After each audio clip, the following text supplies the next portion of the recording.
CNA Practice Test Communication and Interpersonal Skills 1. Question 1. You are measuring Mrs. Clark's pulse and it is 98 beats per minute, which is significantly different than her normal pulse. You should, option A, ignore this, as pulse rates always fluctuate in older people. Option B, report this to the charge nurse. Option C, encourage Mrs. Clark to exercise more. Option D, call the doctor immediately. The correct answer is option B. Report this to the charge nurse. Question 2. When performing range of motion, adduction means option A, bending backwards. Option B, moving toward the midline. Option C, moving away from the midline. Option D, straightening a body part. The correct answer is option B, moving toward the midline. Question 3. Signs of poor circulation include option A, perspiration and red skin. Option B, warm, dry pink skin. Option C, hot flashes. Option D, paleness, cold skin and edema. The correct answer is option D, paleness, cold skin and edema. Question 4. For most residents the range of normal respiration is option A, 28 to 30 per min. Option B, 8 to 16 per min. Option C, 20 to 28 per min. Option D, 12 to 20 per min. The correct answer is option D, 12 to 20 per min. Question 5. The nurse aide notices on the flow sheet that the resident has not had a bowel movement for 5 days. The nurse aide should, option A, ask the resident's roommate if she saw the resident use the bathroom. Option B, wait to see if she uses the bathroom tomorrow. Option C, report this to the charge nurse. Option D, ask the other nurse aides if the resident had a bowel movement that wasn't recorded. The correct answer is option C, report this to the charge nurse. Question 6. A sitting or semi-sitting position with the head of the bed elevated is called option A, prone. Option B, lateral. Option C, Fowler's. Option D, supine. The correct answer is option C, Fowler's. Question 7. The exchange of oxygen and carbon dioxide takes place. Option A, in the heart. Option B, in the intestines. Option C, around the kidneys. Option D, in the lungs. The correct answer is option D, in the lungs. Question 8. Which of the following is a major reason for urinary incontinence in the elderly? Option A, they can't tell when they need to urinate. Option B, their circulatory system is failing. Option C, they are too lazy to go to the bathroom. Option D, the muscle that keeps urine in the bladder weakens. The correct answer is option D, the muscle that keeps urine in the bladder weakens. Question 9. A bedsore of decubitus ulcer is caused by option A, burns. Option B, abrasions. Option C, fatigue. Option D, inadequate turning. The correct answer is option D, inadequate turning. Question 10. A diabetic resident asks the nurse aide to cut her toenails. The nurse aide should, option A, tell the resident that nurse aide cannot do it but will report it to the charge nurse. Option B, tell the resident okay, but the resident will have to soak her feet. Option C, ask another nurse aide to help. Option D, do it because it's part of the job. The correct answer is option A, tell the resident that nurse aide cannot do it but will report it to the charge nurse. Question 11. A hepatitis B vaccination protects the person receiving it against a disease that affects the option A, skin. Option B, liver. Option C, kidneys. Option D, heart. The correct answer is option B, liver. Question 12. A nurse aide is assigned to a stroke patient with a diagnosis of aphasia. The nurse aide knows that option A, the resident cannot swallow. Option B, the resident cannot walk. Option C, the resident cannot talk. Option D, none of the above. The correct answer is option C, the resident cannot talk. Question 13. A Foley catheter is used. Option A, to suction stomach contents. Option B, to drain urine from the bladder. Option C, for gastric feeding. Option D, as a rectal tube. The correct answer is option B, to drain urine from the bladder. Question 14. If the resident is smoking and the nurse aide needs to take an oral temperature, what should the nurse aide do? Option A, tell the next shift to take the temperature. Option B, brush the resident's teeth first. Option C, wait 15 minutes to take the temperature. Option D, take a rectal temperature. The correct answer is option C, wait 15 minutes to take the temperature. Question 15. Which of the following is true regarding the use of side rails on a bed? Option A. A side rail should not be raised unless stated in the care plan. Option B. Side rails should be raised on both sides of the bed when making an occupied bed. Option C. Side rails should be raised at night. Option D. Side rails on one side of the bed should be raised at all times. The correct answer is option A. A side rail should not be raised unless stated in the care plan.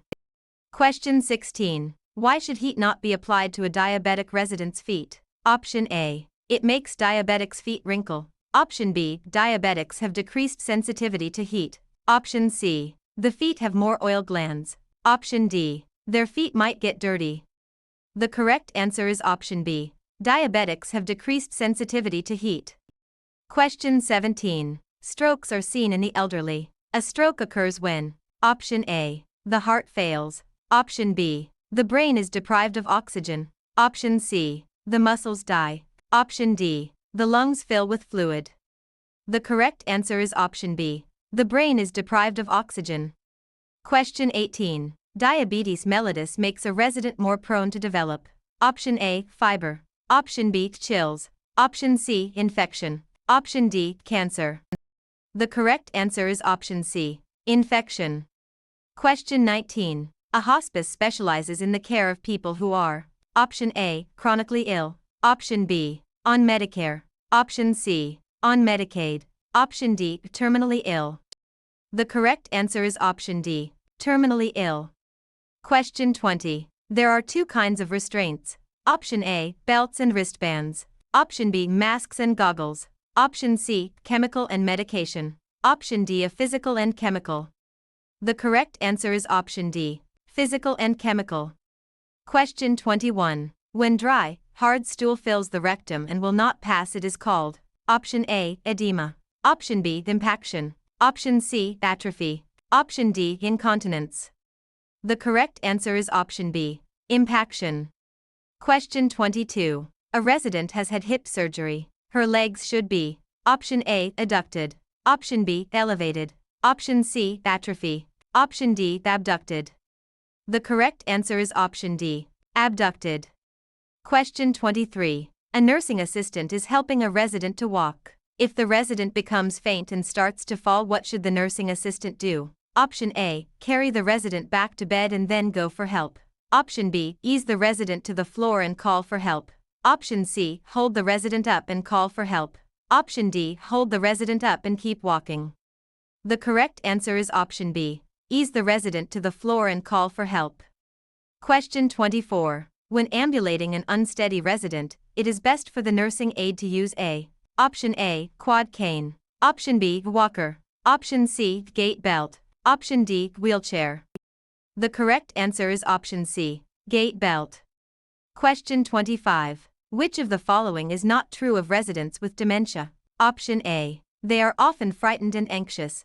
Option B. They can have vivid hallucinations. Option C. Grooming is difficult for them. Option D. They act uncooperative just to be spiteful. The correct answer is option D. They act uncooperative just to be spiteful. Question 26. While the nurse aide is giving care to Mr. T, he calls the nurse aide by the name of his son who died several years ago. The nurse aide's best response is to: Option A. Ignore Mr. T because he is confused. Option B. Ask Mr. T about his favorite memories of his son. Option C. Pretend to be Mr. T's son. Option D. Quickly finish the care and leave Mr. T alone. The correct answer is option B. Ask Mr. T about his favorite memories of his son. Question 27. All of the following are signs of aggressive behavior except: Option A. Depressed mood. Option B. Pace. Option C. Rocking. Option D. Clenched jaw. The correct answer is option A. Depressed mood. Question 28. Communication with a resident who has late-stage dementia of Alzheimer's includes: Option A. Speaking in one or two-word sentences. Option B. Eliminating all conversation. Option C. Hiring a speech therapist. Option D. Encouraging the resident to be more expressive. The correct answer is option A. Speaking in one or two-word sentences. Question 29. The primary cause of combative behavior in a resident with dementia is: Option A. Hunger. Option B. Resentment. Option C, confused. Option D, stubbornness. The correct answer is option C, confused. Question 30. As dementia progresses, incontinence can become an issue. How can the nurse aide assist? Option A, remind the resident to let you know when he or she needs to use the bathroom. Option B, watch for signs of discomfort so you can take the resident to the bathroom. Option C, avoid outings to minimize accidents and possible embarrassment. Option D, stat to use an adult diaper to keep clothing and linens clean. The correct answer is option B, watch for signs of discomfort so you can take the resident to the bathroom. Question 31. Which of the following is an acceptable way for the CNA to cope with feelings of anger and frustration? Option A, asking your supervisor for time to talk about your feelings. Option B, call your best friend on the way home and vent. Option C, tell several staff members over lunch. Option D, refuse to care for a difficult resident until your mood improves. The correct answer is option A, asking your supervisor for time to talk about your feelings.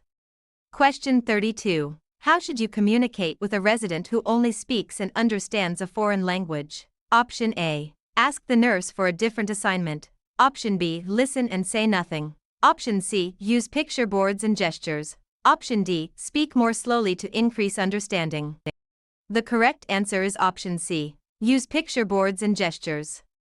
Question 33. If you are unsure of the steps of a task that the nurse told you to do, you should.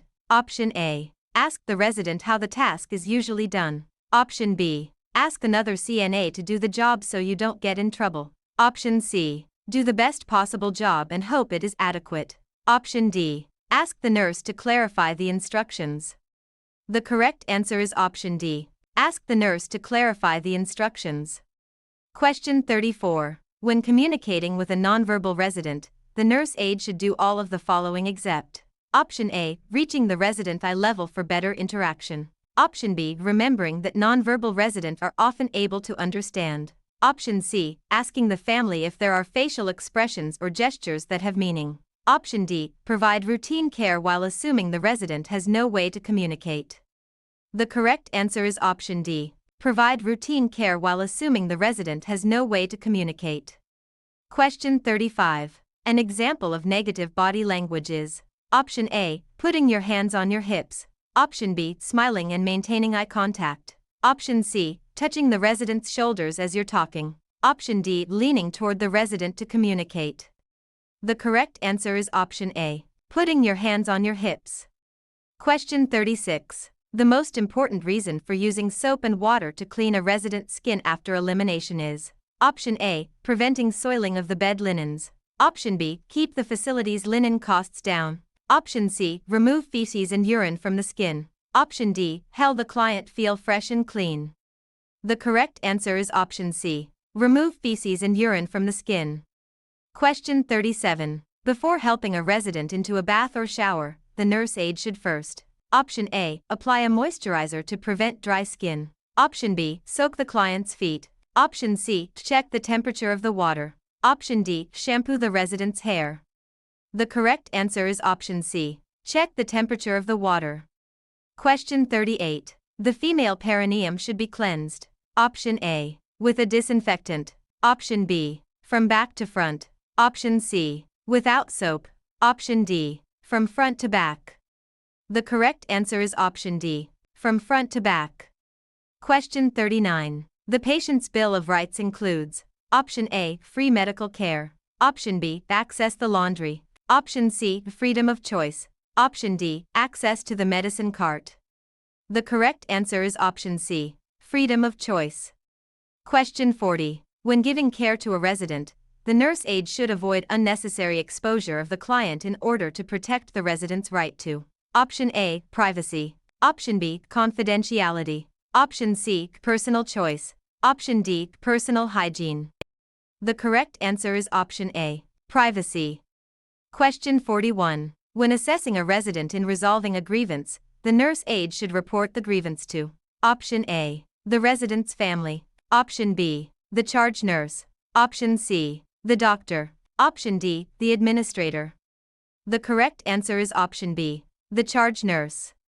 Question 42. A family member asks the nurse aide what medications the resident is receiving. The nurse aide should. Option A. Tell the family member what medications the resident is being given. Option B. Refer the family member to the nurse. Option C. Giving the family member the resident's chart. Option D. Allow the family member to read the resident's medication list. The correct answer is option B. Refer the family member to the nurse. Question 43. Which of the following is a BBPs? Option A. Chickenpox. Option B. Hepatitis B. Option C. Tuberculosis. Option D. Influenza. The correct answer is option B. Hepatitis B.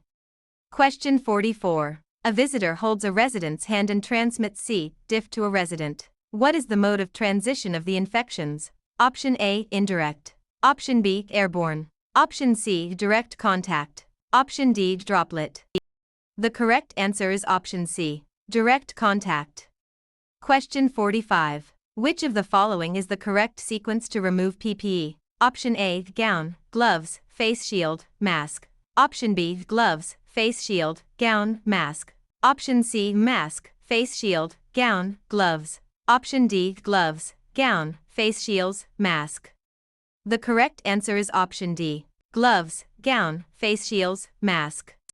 Question 46. You are caring for a resident who has a diagnosis of Clostridium difficile. You understand. Option A. Using an alcohol-based hand sanitizer is appropriate to use after caring for the resident. Option B. The resident will have his own dedicated equipment such as blood pressure cuffs. Option C. Clostridium difficile is a spore-forming virus found in the intestinal flora. Option D. Clostridium difficile is not contagious and the resident is able to participate in resident activity.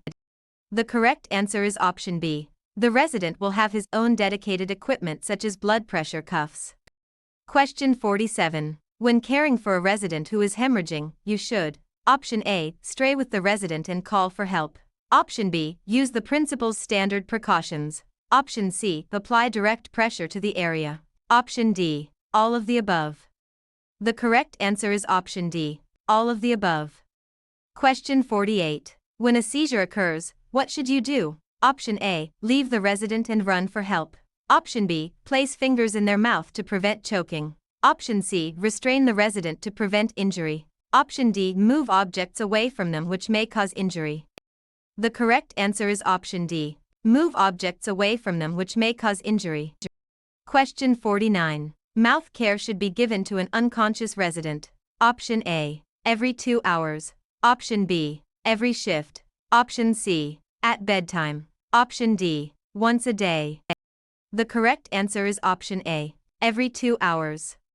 Question 50. You've entered a room that has blood on the floor. Which of the following should you consider using to provide BBP defense? Option A. Gloves. Option B. Face mask. Option C. Goggles. Option D. Red biohazard bag.